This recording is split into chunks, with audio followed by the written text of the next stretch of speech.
Padre Celestial, queremos darte gracias, Señor, por la bendición que nos das de reunirnos para estudiar tu palabra. Ayúdanos, Señor, a que nuestra vida en verdad sea una luz puesta en lo alto que pueda iluminar la vida de tanta gente que no te conoce como Salvador. Rogamos, Padre, que tú nos guíes y nos bendigas en este tiempo en el que vamos a abrir tu palabra. Oramos en el nombre de Cristo Jesús. Amén. Tomen asiento, buenos días. De Hechos capítulo 1 en su Biblia, el cuarto libro del Nuevo Testamento, Hechos capítulo 1, versículo 8. En nuestra vida, nosotros nos preguntamos qué es lo que Dios espera de nosotros, qué es lo que Dios quiere de nosotros. Y a veces, a través de esa pregunta, nosotros mantenemos una incógnita que no llegamos a contestar y pasan los años y al final no sabemos qué es lo que Dios quiere de nosotros. Y yo quisiera mostrarle cómo la palabra de Dios de manera sencilla, de manera clara, en Hechos capítulo 1, versículo 18 nos muestra lo que Dios espera de ti, lo que Dios espera de usted. La Biblia dice, pero recibiréis poder cuando haya venido sobre vosotros el Espíritu Santo y me seréis testigos en Jerusalén, en toda Judea, en Samaria y hasta lo último de la tierra. Como usted puede ver en el boletín, nosotros queremos ver algunos principios importantes que salen de este pasaje. El primer principio es el hecho de que Jesucristo les dice a los apóstoles, pero recibiréis poder cuando haya venido sobre vosotros el Espíritu Santo. La palabra que se tradujo poder ahí en ese texto es la palabra dunamis, ¿sí? Significa la capacidad que tiene el Espíritu Santo para hacer cualquier cosa. Ese es el significado. Así es que Dios está diciéndole a los discípulos, ¿saben qué? Esperen que venga el Espíritu Santo sobre sus vidas. Cuando Él venga, recibiréis poder para poder empezar la labor, el trabajo de compartir el Evangelio, de ser testigos en Jerusalén, en Judea, en Samaria y hasta lo último de la tierra. ¿Cuál es el límite del poder de Dios? Piense, hermano, un momentito. Dios mismo, en la persona del Espíritu Santo, vive en su corazón si usted ha recibido a Cristo como Salvador personal. El todopoderoso Dios reside en nuestra vida. Cuando nosotros observamos, en la siguiente por favor, cuando nosotros observamos esta estadística, observe, de las 241 veces que aparece el Espíritu Santo, 53 aparece en el libro de los Hechos. El Espíritu Santo aparece más veces en el libro de los Hechos que en cualquier otro. Cuando Dios está hablando de nuestra responsabilidad de ser testigos a todo el mundo, nos muestra un énfasis especial, un énfasis que no empieza en nosotros, en nuestra habilidad, en nuestra capacidad, sino hay un énfasis importante de la persona del Espíritu Santo en toda la obra misionera, en todo el trabajo de ser testigos en todo el mundo. El énfasis está en el Espíritu Santo. Hermano, no es nuestra capacidad lo que hace que nosotros podamos testificar de Cristo en todo el mundo. Más bien, cuando uno observa nuestra vida, muchas veces el miedo, el temor de hablar a un compañero de trabajo, de hablar a un vecino, está presente. Muchas veces el miedo, muchas veces algunos pretextos son utilizados por nosotros para no hablar de Cristo. El tema no es enfocarnos en nuestras debilidades, en nuestro poco conocimiento, en nuestras limitaciones. El tema aquí es darnos cuenta que el poder para realizar la labor de ser testigos en todo el mundo, empezando en el sitio donde usted y yo nos encontramos, no se halla en cuanto sé, no se halla en la habilidad de poder evangelizar, se halla en el poder del Espíritu Santo. Él hace la diferencia en nuestra vida. Así es que lo que necesitamos hacer es permitirle que Él obre. Necesitamos limpiarnos de pecado, necesitamos ser canales adecuados para que el Espíritu Santo nos llene, nos controle y nos utilice para llevar el Evangelio a todo sitio. ¿Ha pensado usted que no lo puede hacer? Recuerde, no depende de usted. Depende del Todopoderoso Dios que vive en usted. ¿Ha pensado que no está listo para hacer una diferencia, para realizar la tarea? No tiene que ver con nosotros. No tiene que ver con nuestra habilidad. No tiene que ver con nuestra capacidad. Nuestra responsabilidad delante de Dios es rendirnos totalmente a la obra de Dios, a la obra del Espíritu Santo, para que Él nos tome, Él nos utilice y a través de lo que Él hace, nosotros podamos ser testigos en todo lugar. Lo que cuenta es el poder del Espíritu Santo. Él hace la diferencia en todo ese trabajo de dar testimonio a un mundo que necesita escuchar de Cristo. Nuestra labor es depender de Él. Nuestra labor es dejarle que Él nos utilice y hable a pesar del miedo, a pesar del temor. Él nos utilice para llegar con el Evangelio a tanta gente que está viviendo a nuestro alrededor y no sabe que en Cristo hay salvación. El segundo principio es que aquí en el texto se define claramente cuál es la gente que está encargada de dar testimonio. Y me seréis testigos. La palabra testigo es la palabra martus. De esta palabra griega nosotros tenemos nuestra palabra mártir en el español. Un mártir es una persona que da testimonio mediante su muerte. Cuando Dios nos llama a compartir el Evangelio, no nos llama a ser evangelistas, aunque algunos tienen el don. No nos llama a ser buenos cristianos, no nos llama a hacer diferentes labores. Cuando Dios habla de nosotros y de nuestra responsabilidad al compartir la fe con otros, nos llama testigos. El testigo es una persona que puede certificar aquello que ha visto, aquello que ha oído, aquello que conoce. Si hay un accidente de tránsito y usted estuvo observando cómo un par de carros se chocaron, usted vio los detalles. El hecho de que usted haya visto le capacita para ser un testigo adecuado, porque usted puede certificar lo que sucedió, porque usted lo vio. Cuando nosotros llegamos a Cristo, tal vez no entendimos todos los detalles de la Biblia, tal vez ni ahora los entendemos todos los detalles. Pero sabe, entendimos uno, y entendimos el hecho de que nosotros como pecadores no podíamos salvarnos a nosotros mismos y que necesitábamos a Cristo en nuestra vida para poder ser salvos. Y llegamos a tomar la decisión de invitar a Jesucristo a nuestra vida y en ese momento Él nos salvó y somos hijos de Dios. Somos testigos de eso. Usted y yo sabemos qué es lo que una persona debe hacer para ser salvos, porque nosotros en un momento de nuestra vida llegamos a tomar esa decisión. Así es que puede ser que no puedo contestar todas las preguntas difíciles que otros me hacen, pero yo sé, yo he experimentado en mi vida personal lo que es entregarse a Cristo, porque un día lo hice. Usted y yo somos responsables de dar testimonio a otras personas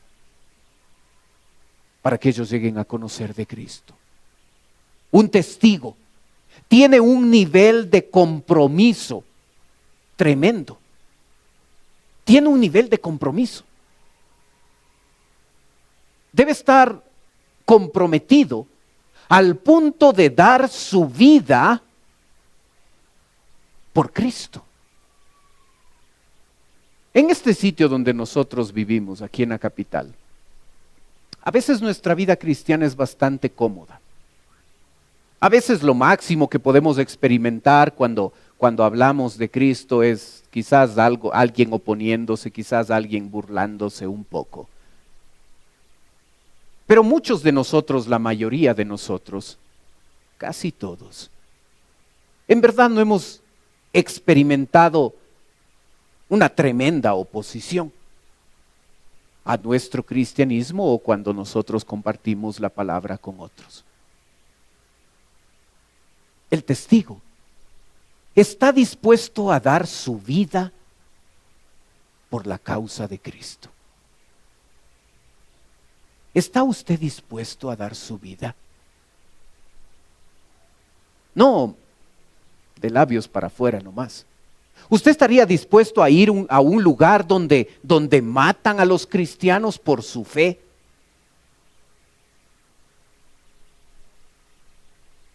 Puede ser que Dios no nos llame a todos a ir a esos sitios. Puede ser que usted y yo sigamos con la labor, con el trabajo que estamos haciendo aquí. Pero aún estando aquí, nosotros necesitamos darnos cuenta que aun cuando no vaya a morir por Cristo, debo estar dispuesto a tener ese nivel de compromiso si las circunstancias así lo pidieran. Un elemento importante también en la vida de un testigo, de un mártir, es que debe conocer de primera mano. Si yo voy a certificar que yo he experimentado la salvación de Jesucristo, debe haber sucedido eso. Dios no llama a ser testigo a un incrédulo. Dios llama a ser testigo a una persona que puede certificar el hecho de que en un momento de su vida entregó su vida a Jesús y por tal motivo esa persona es salva. Entonces tengo el conocimiento suficiente para decirle al mundo: hey, hay que reconocer que uno es pecador. Hay que reconocer que la salvación está en Cristo y yo puedo contarte de esto. Puede ser que no pueda contestar todas tus preguntas difíciles, pero puedo contarte lo que ha pasado en mi vida. Puedo contarte lo que Cristo hace cuando Él entra a la vida. Puedo contarte cómo se hace, porque un día yo hice una oración en la que le pedí perdón a mi Señor. Le pedí que entre a mi vida y desde ese momento soy una persona diferente. En este momento vamos a ver un video. Y si hay niños aquí en la sala, yo les sugiero que usted pueda llevar a escuela dominical a los niños y que ellos no vean esto. Pero observe con cuidado. Desde la crucifixión de Jesucristo, más de 43 millones de cristianos fueron asesinados por causa de su fe. Muchos fueron crucificados.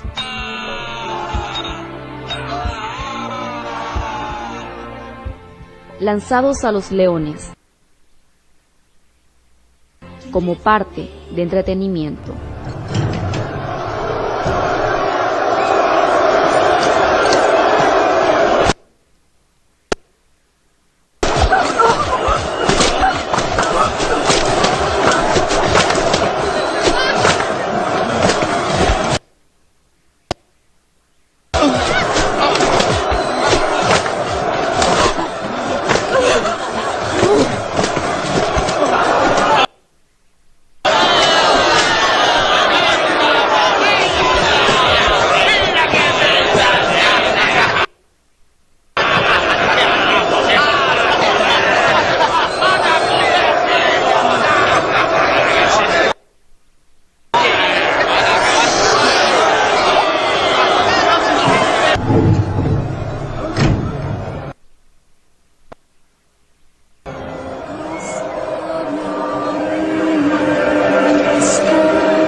Hoy, en pleno siglo XX, 2000 años después de Cristo, aún los cristianos son discriminados y siguen padeciendo por causa de su fe.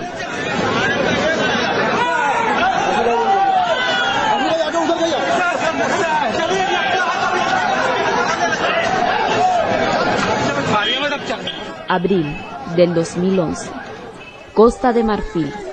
Muchos cristianos fueron asesinados, algunos quemados vivos.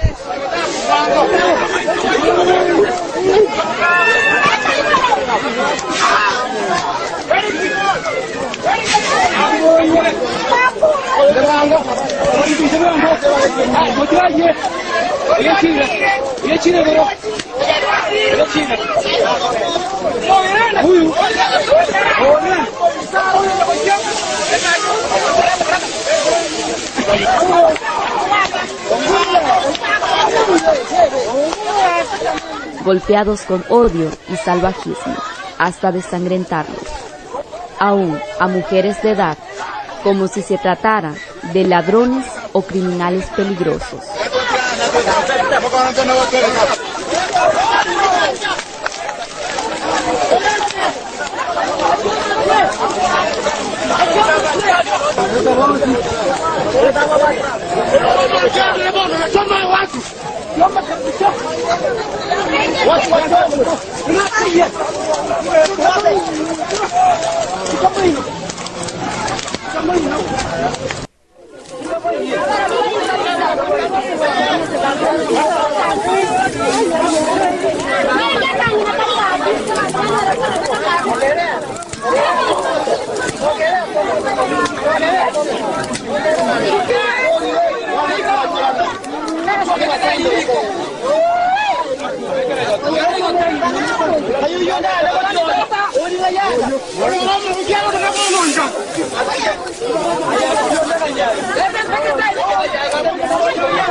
Cientos de personas, en su mayoría mujeres y niños, que profesaban el cristianismo, fueron brutalmente asesinados a manos de grupos pertenecientes a la etnia Fulani. Incendiaron casas y mataron a machetazos a cristianos sedentarios de la etnia Verón. 1 de cada 3 aldeas cristianas fueron destruidas en el ataque. No sabemos a dónde ir, así que oramos a Dios. Si sobrevivimos o no, oren por nosotros. Más de 500 habitantes de las aldeas cristianas murieron a machetazos y quemados en ataques perpetrados el sábado pasado. La mayoría de los fallecidos son niños y mujeres de todas las edades. El domingo pasado en Nigeria hubo una masacre de cristianos. Pero estos cristianos nigerianos no están solos. En todo el mundo, millones de cristianos están siendo perseguidos, acosados y aún asesinados por causa de su fe. Muchas iglesias fueron destruidas. For the last year I've been hearing about the persecution of the pastors and the missionaries and just the Christians in general in India, in the Orissa area. And my heart's been stirred toward it. But just recently I saw a video of some of the persecution, and I just wasn't ready for it. I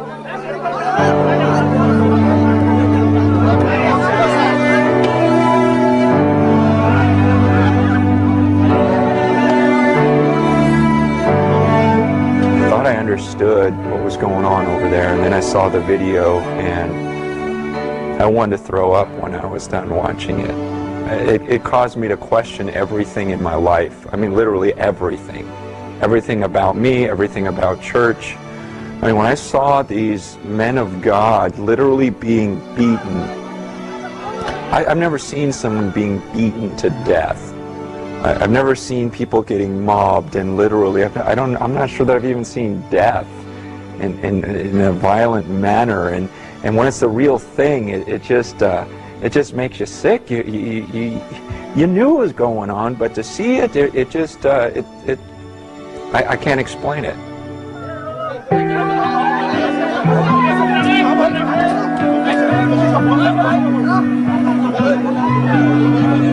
It made me really sick to think of people that may lift me up because I have a gift of communication, or some other Christian who has an ability to sing or play an instrument, and how we lift these people up as our heroes or great writers, or when these are the ones that in their lives look like Christ.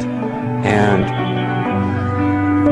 see, when we make a popular author or speaker our hero, then it's easy to go, oh yeah, I want to become like him. But then when we look at these martyrs and these people who really have died for the gospel, if we lift them up to be heroes, we have to constantly ask ourselves the question, do I want to be that?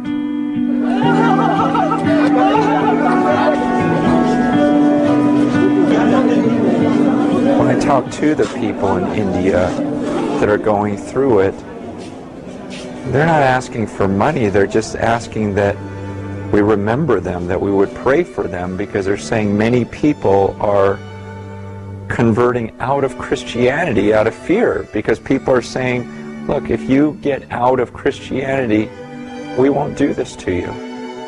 And so people are scared, and so they're saying, would you just pray for us for courage? And I don't know what emotions go through your mind when you see some of these images, but what they're asking for is, would you channel that toward prayer for us? I mean, you've listened to me speak for 3 or 4 minutes. Could you spend the next 3 or 4 minutes praying for our brothers and sisters in India? Seriously praying for them.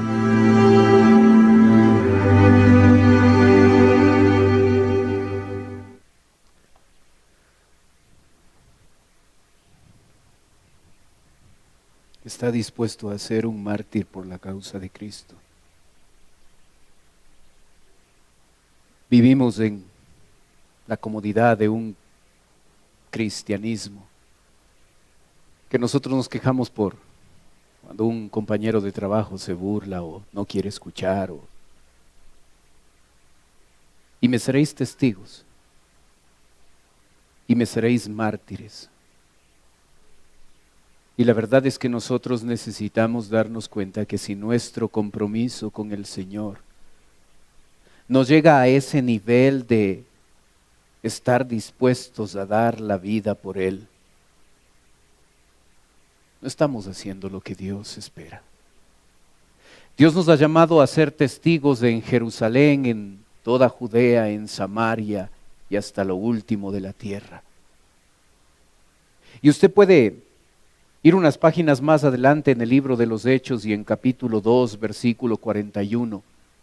Usted puede ver cómo el mundo llegó a ser impactado cuando creyentes tomaron la responsabilidad y el compromiso de ser mártires. Así que los que recibieron su palabra fueron bautizados y se añadieron aquel día como 3,000 personas.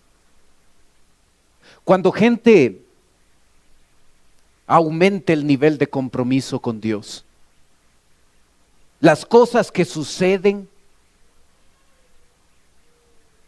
parecería ser que 3,000 personas llegando a Cristo, nosotros no vemos en el planeta eso.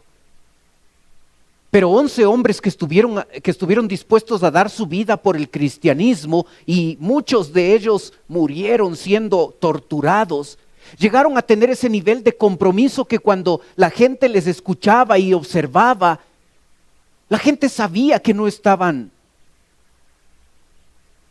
era una religión más, que no era un grupo de personas que se reúnen en un sitio nada más. O sea, una de esas 43 millones de personas que han muerto por su fe en Cristo, nosotros pudiéramos tener a uno de ellos aquí parado y que ellos nos hablaran de lo que es vivir por Cristo y lo difícil que es hacer esto.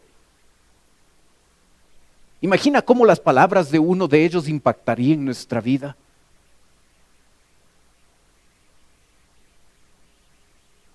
Cuando un mártir habla, él sabe de lo que está hablando. Él sabe lo difícil que ha sido. Cuando uno de estos se presenta a las personas y le dice, niega tu cristianismo y no te haremos nada. Y ellos dicen, estoy dispuesto a morir.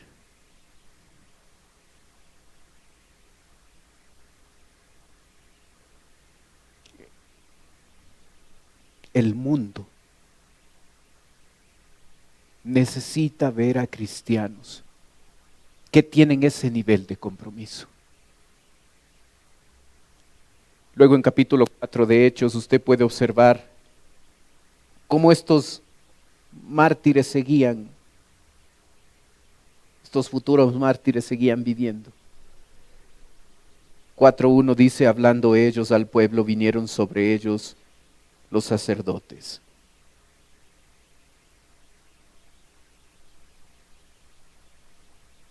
Con el jefe de la guardia del templo y los saduceos, resentidos de que enseñasen al pueblo y anunciasen en Jesús la resurrección de entre los muertos. Y les echaron mano y les pusieron en la cárcel hasta el día siguiente, porque era ya tarde, pero muchos de los que habían oído la palabra creyeron, y el número de varones era como 5,000. Gente dispuesta a ser encarcelada. Gente dispuesta a morir por la causa de Cristo.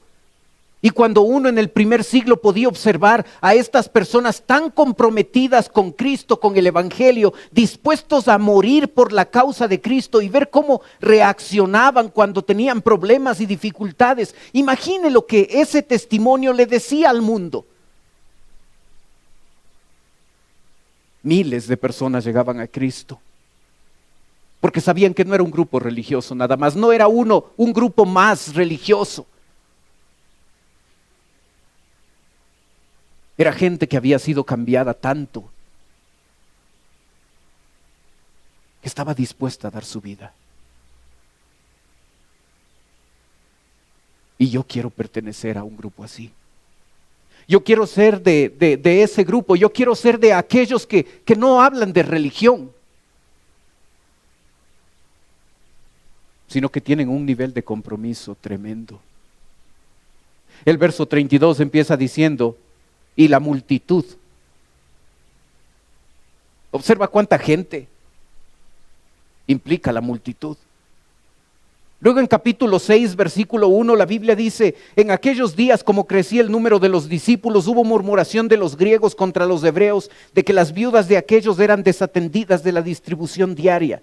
Versículo 7, y crecía la palabra del Señor y el número de los discípulos se multiplicaba grandemente en Jerusalén. También muchos de los sacerdotes obedecían a la fe. Gente comprometida, impactando a la religión de ese tiempo. Sacerdotes viniendo a los pies de Cristo, porque observaban que no eran creyentes perfectos, con problemas, dificultades como nosotros, pero dispuestos a ser mártires. Capítulo 8, versículo 1. Y Saulo consentía en su muerte. Consentía en su muerte. Saulo, el apóstol Pablo está viendo morir a Esteban, uno de los diáconos de la iglesia. Está viéndolo morir y está de acuerdo con eso. Y luego dicen, aquel día hubo una gran persecución contra la iglesia que estaba en Jerusalén, y todos fueron esparcidos por las tierras de Judea, de Samaria, salvo los apóstoles. Saulo consentía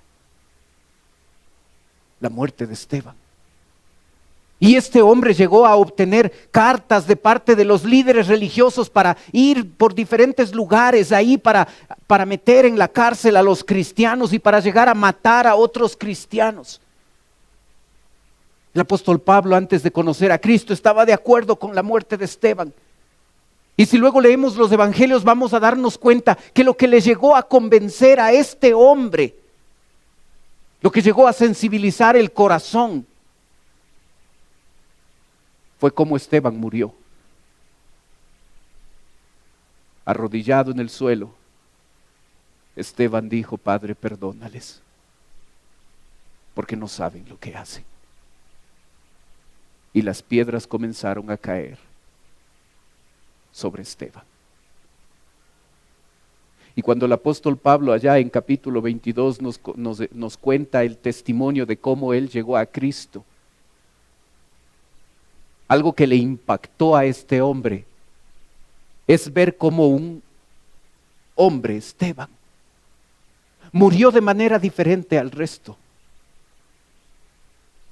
Murió pensando en la gloria celestial, sus ojos enfocados en el cielo, pidiendo perdón por las personas que le estaban matando.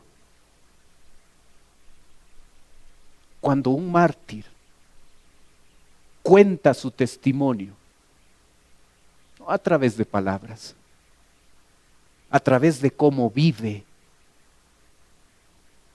el evangelio, impacta la vida de la gente. ¿Se da cuenta por qué miles llegaban a Cristo?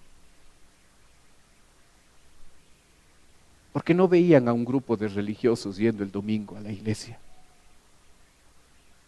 Porque veían gente que estaba dispuesta a morir a causa de su fe.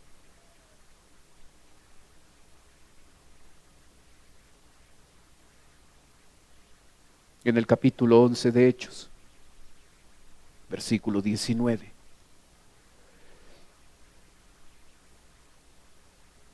Ahora bien, los que habían sido esparcidos a causa de la persecución que hubo por motivo de Esteban, pasaron hasta Fenicia, Chipre y Antioquía, no hablando a nadie la palabra, sino solo a judíos. Pero había entre ellos unos varones de Chipre y de Cirene, los cuales cuando entraron en Antioquía hablaron también a los griegos anunciando el evangelio del Señor Jesús. Observa el resultado de la persecución. El cristianismo crece cuando éste es perseguido. El cristianismo no se va a eliminar cuando hay persecución. Más bien sucede todo lo contrario. La persecución es como un sedazo. Aquellos que realmente no tienen compromiso van a salir del grupo. Pero aquellos que realmente tienen un compromiso de llegar a ser mártires por la causa de Cristo, se vuelven personas tremendamente comprometidas y a pesar de la persecución van a Fenicia, Chipre, Antioquía y ahí hablan de la palabra de Dios.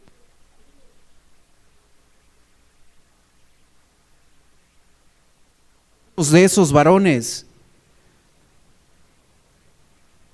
de Chipre y de Cirene hablaron el evangelio a sus enemigos, a los griegos. Nos hace falta ser perseguidos. Nos hace falta sufrir por Cristo realmente. Nos hace falta sentir lo que significa experimentar persecución en nuestra vida. Estamos muy cómodos haciendo cosas muy importantes en nuestra vida, olvidándonos que nuestro Señor nos llamó a ser mártires por la causa de Él.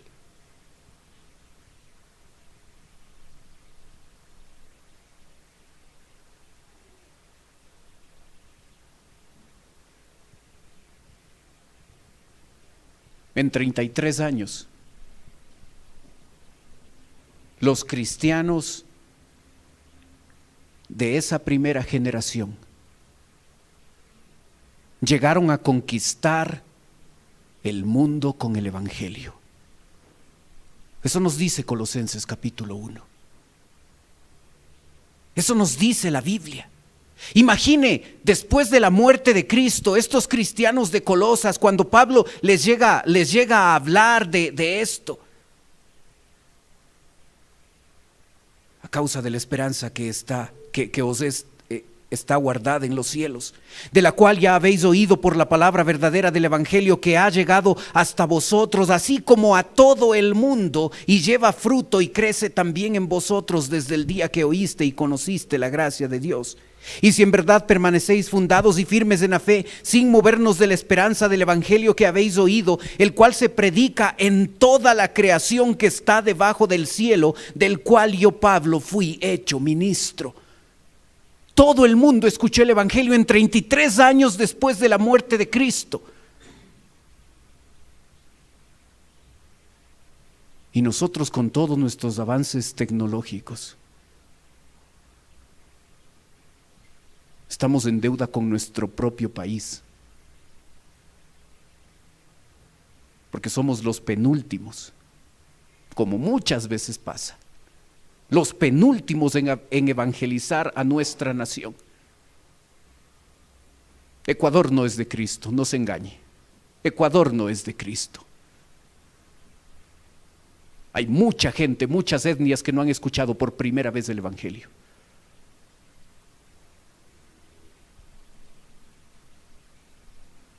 Pero ¿sabe cuál es la diferencia de esa gente del primer siglo? Su compromiso. Sin tecnología, sin todos los adelantos de la comunicación, pero con un corazón tan fervoroso por su Señor, que en 33 años después de la cruz de Cristo, esta gente dijo: todo el mundo ha escuchado el Evangelio. Hace falta compromiso. Hace falta que usted y yo de veras reflexionemos y pensemos acerca de nuestro compromiso con el Señor y veamos si estamos dispuestos a morir literalmente por la causa de Cristo.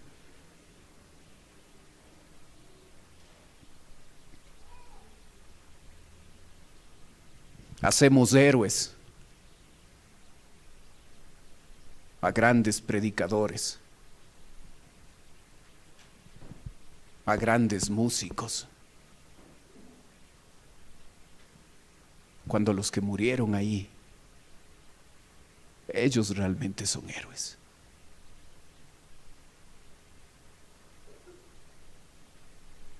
¿Usted estaría dispuesto a ir a India,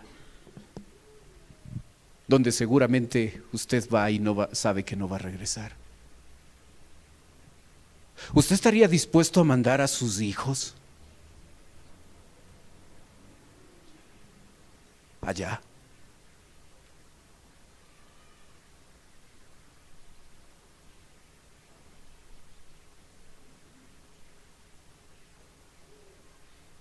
Es difícil pensar para un papá en eso, porque tratamos de protegerlos y tratamos de que les vaya bien en esta vida y que sean profesionales y tengan buena plata y les vaya bien en todo eso.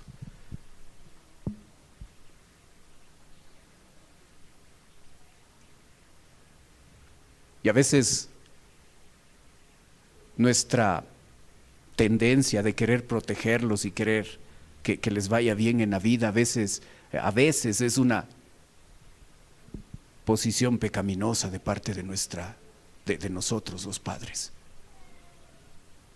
Papá, si Dios va a llamar, si Dios está llamando a tu hijo y él está considerando seriamente ir a uno de estos sitios, lo mejor que puedes hacer es dejarlo ir.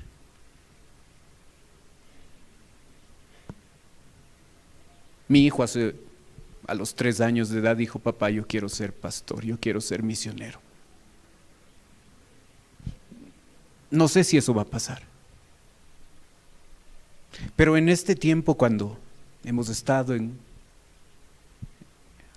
las primeras 2 semanas de misiones, yo me puse a pensar en esto. ¿Qué tal si Ian viene un día y me dice: papá, yo quiero ir allá a la India? Y yo sé lo que le va a pasar, porque a muchos les pasa eso allá. Y yo me pregunté: ¿estaría yo dispuesto estar acá al frente con Vero y estar orando y presentándole a Ian como misionero de esta iglesia y diciéndole, anda. Cuando yo sé que la próxima vez que le vuelva a ver va a ser en el cielo. Y yo le dije a Dios, estoy dispuesto. Me dolerá mi corazón tremendamente porque sé que le va a doler morir. Pero lo mejor que puedo hacer, si tú le has llamado, es que Él sea un testigo, sea un mártir por tu causa. Seguramente muchos de nosotros no vamos a morir por la causa de Cristo. Pero eso no significa que no tengamos el compromiso de ser mártires. Y la próxima vez que usted y yo nos vayamos a quejar porque un compañero de trabajo se burló un poco de nuestro cristianismo, recuerde lo que les pasa a los héroes. Recuerde lo que les pasa a los mártires. Están dispuestos a morir. Hermano, yo creo que es momento de que como iglesia pidamos perdón al Señor. Porque la mayoría de nosotros no ha tenido un compromiso tan serio de ser mártires. Nos enfocamos en otras cosas importantes de la vida y nos olvidamos lo que realmente Dios espera de nosotros. Dios nos ha llamado a ser mártires por la causa de Cristo. Y si usted y yo no estamos dispuestos a hacerlo, estamos siendo la razón de por qué la iglesia de Dios no es lo que debe ser. Estamos siendo un obstáculo para el cristianismo y para el evangelio.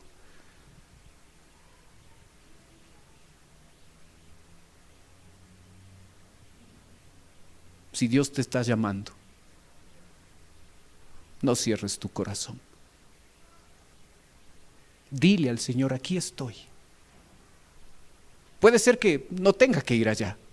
Puede ser que aquí mismo, siendo un profesional e invirtiendo tiempo con sus compañeros de trabajo, ahí usted deba ser un testigo. Puede ser que Dios sí está llamando a otros para que salgan y vayan a ser misioneros y quizás en lugares donde la cosa no es difícil, nuestra ciudad. Haz lo que Dios te pide, hermano, es lo mejor. Pero puede ser que Dios quiere levantar a gente que quiera ir allá y unirse a nuestro misionero en Macedonia, en Kurdistán, en Asia, en la India, sabiendo que tal vez no regresa, pero que está dispuesto a morir porque quiere ser un testigo de Cristo.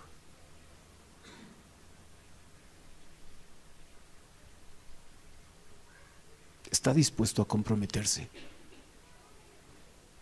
con su Señor a ese nivel. Está dispuesto, hermano, en esta mañana a decirle a Cristo, yo quiero ser un mártir.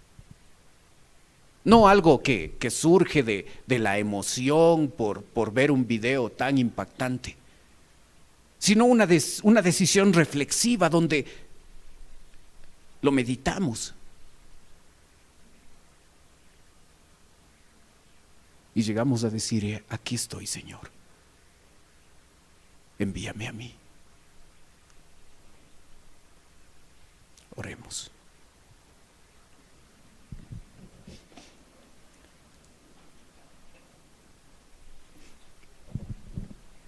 Padre Celestial,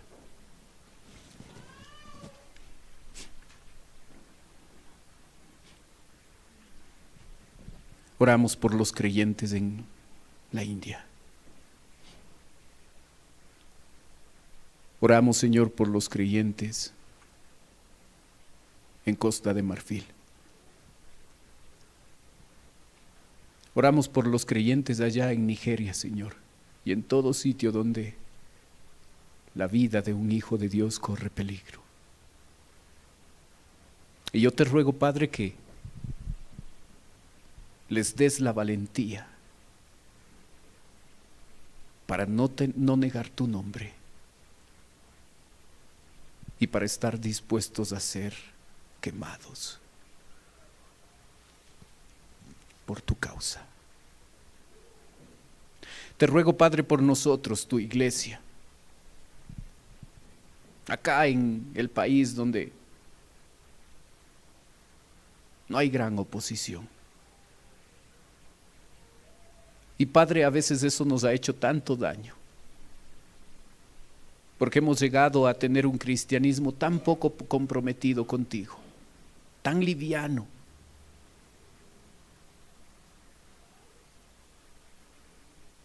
Yo te ruego, Padre, que nos ayudes a tener un compromiso de ser mártires por tu causa. Te pido, Padre, que nos perdones porque esa no ha sido la realidad de nosotros. Porque hemos priorizado cosas importantes en la vida y nos hemos olvidado de lo esencial. Ser testigos en Jerusalén, en Samaria y hasta lo último de la tierra. Y te pedimos perdón, Señor, porque no hemos hecho ni siquiera bien el trabajo aquí en el Ecuador.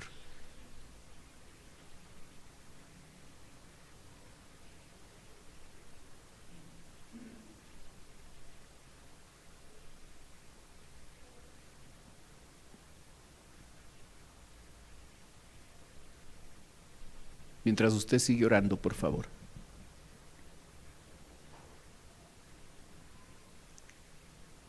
Puede ser que esta mañana nos está visitando alguien por primera vez.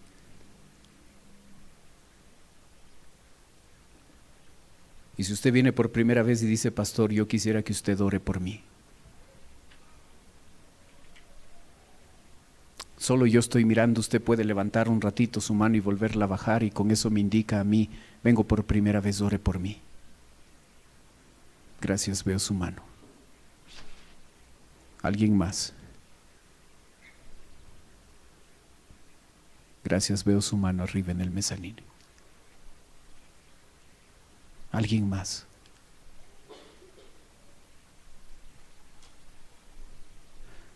Sabe, para las personas que levantaron su mano, en un ratito voy a orar por usted, como le dije.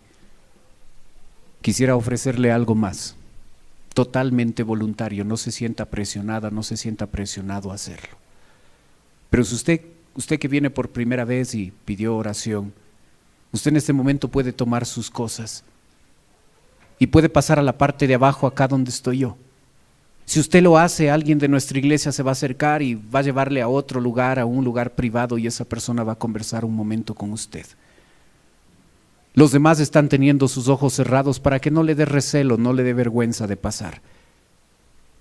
No se sienta presionado, pero si desea hacerlo, venga, queremos servirle, queremos ayudarle, no, queremos orar, pero queremos hacer más que eso.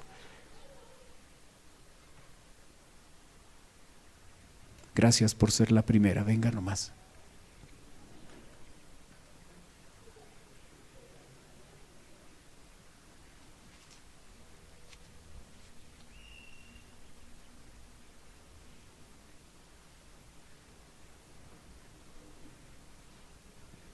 Padre Celestial,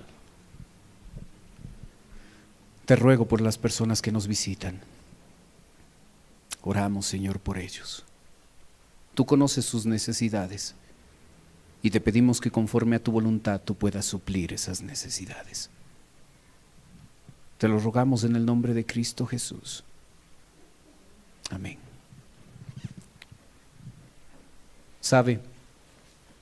En este momento alrededor de usted hay personas que están con una canastita y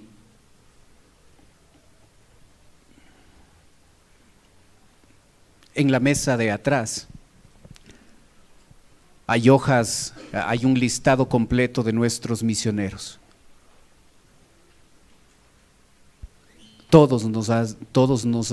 Hemos sido llamados a orar por ellos.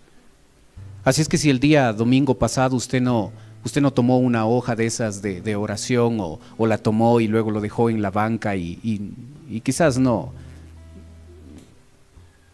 la llevó. Si usted necesita una hoja, pase por la mesa al final del culto, ahí están hojas para orar por los misioneros, está todo el listado de todos ellos. Como decía el predicador, oremos de veras, oremos en serio por la gente que está en un lugar difícil o que no está en un lugar difícil, pero que ha llegado a obedecer al Señor en el llamado y ha llegado al punto de decir, Señor, yo voy allá. Ore por ellos. Pero sabe, hay otra manera en la que usted puede ayudar y comprometerse. La semana anterior entregamos una hojita. Es una hojita que pusimos como título Promesa de Fe. Y dice, confiando en Dios me comprometo a dar mensualmente durante un año, para la obra misionera de la Iglesia Bíblica Bautista, la cantidad de, y está una línea en blanco. Hay un versículo abajo que dice, y cómo oirán sin haber quien les predique, y cómo predicarán si no fueren enviados. ¿Sabe? Nosotros invertimos el dinero en diferentes cosas. Gastamos el dinero en diferentes cosas. ¿No le parece que deberíamos ser generosos en el apoyo que damos a gente que ha dicho, sí, Señor, yo voy a compartir la palabra en otro lugar? A gente que ha tomado la decisión de ir y fundar una iglesia en otro sitio. Tenemos 2 misioneros acá en Tababela, en Chaltura, en otro sitio. Creo que debemos pensar con cuidado cómo utilizamos los recursos que Dios nos da. Gastamos en cosas importantes, deberíamos gastar en lo esencial, deberíamos invertir en lo esencial, invertir en los misioneros que se juegan la vida, muchos de ellos, y que muchos, es difícil la vida en el campo misionero. Y han salido por nosotros, en representación de nosotros, a hablar el evangelio a otros. Hicimos esto el domingo pasado. ¿Sabe cuánto dinero se recogió? El 50% del presupuesto. Hermano, ¿dónde está su prioridad? No le estoy pidiendo plata.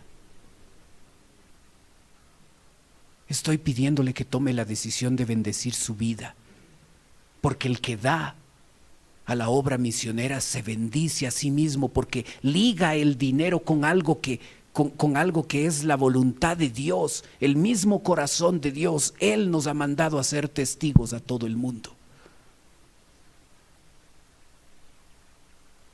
Y si usted se comprometió el domingo anterior o quiere comprometerse ahora, usted al final cuando pone sus diezmos y sus ofrendas, usted generalmente lo hace a través de un sobre, y en el primer casillero dice mi diezmo y ofrenda, y es la cantidad de dinero que usted pone para que la iglesia pueda funcionar con todos sus ministerios. Pero el segundo casillero dice mi ofrenda misionera.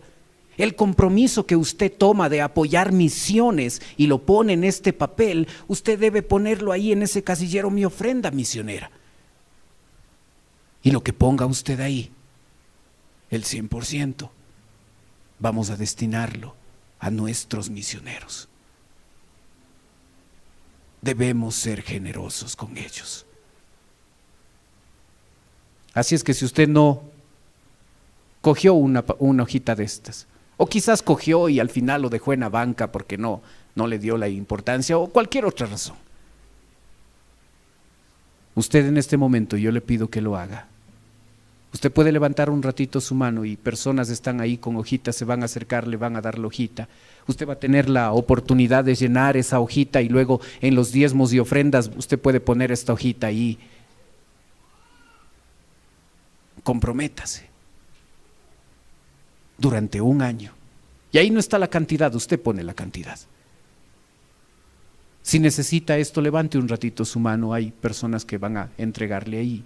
Mantenga su mano levantada, por favor, hasta que reciba una hojita. si no lo hizo, muchos hicieron esto el domingo ya, pero si usted no lo hizo, mantenga su mano levantada hasta que reciba una hoja y un lápiz para poder llenar. Comprométase con el Señor. Nos comprometemos 1 año para pagar una tele, nos comprometemos 1 año para pagar una refri, una lavadora, y no tiene nada de malo eso. Pero ¿no cree que el enfoque debería ser en cosas más importantes, en cosas eternas? Levante su mano, en el mezanine hay una persona también que está ahí si usted desea hacerlo. No le prometa algo al Señor que usted no va a cumplir. Usted ve, ahí no hay un casillero para poner su nombre. Nosotros no vamos a saber quién puso y cuánto puso. No nos interesa eso. Esto es un compromiso entre usted y Dios. Pero si le promete, cúmplalo.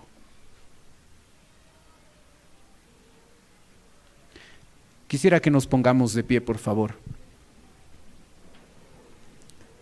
Y todas las veces nosotros después del mensaje terminamos cantando.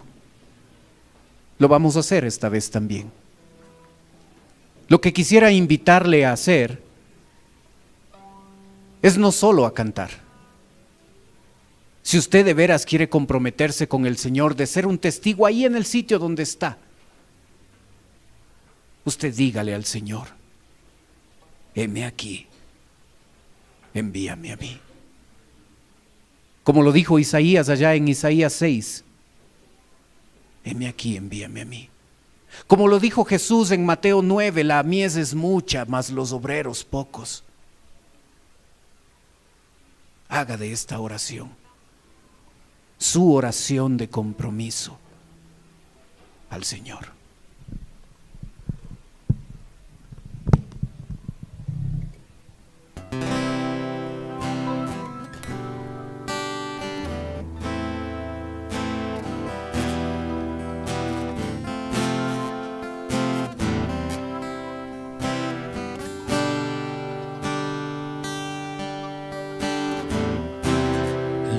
Es mucha, hay gran necesidad y pocos obreros campo va.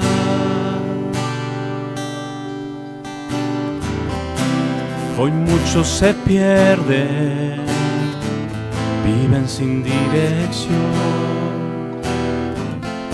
hagan como ovejas sin pastor.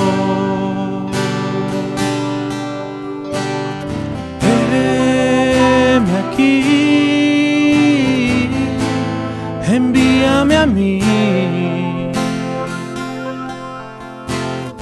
Heme aquí, envíame a mí. Yo iré por aquellos que vagan sin ti. Envíame a mí, yo iré.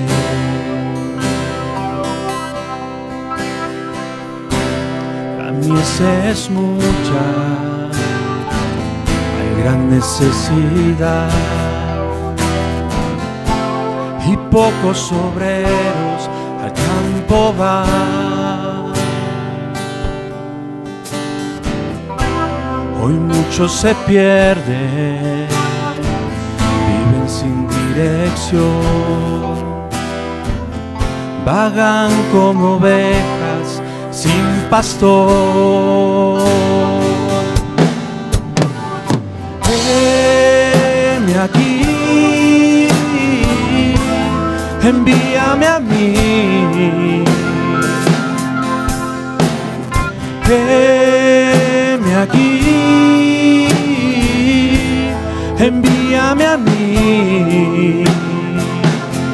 Yo iré por aquellos que vagan sin ti. Heme aquí, envíame a mí. Heme aquí, envíame a mí. aquellos que vagan sin ti. Envíame a mí, yo iré.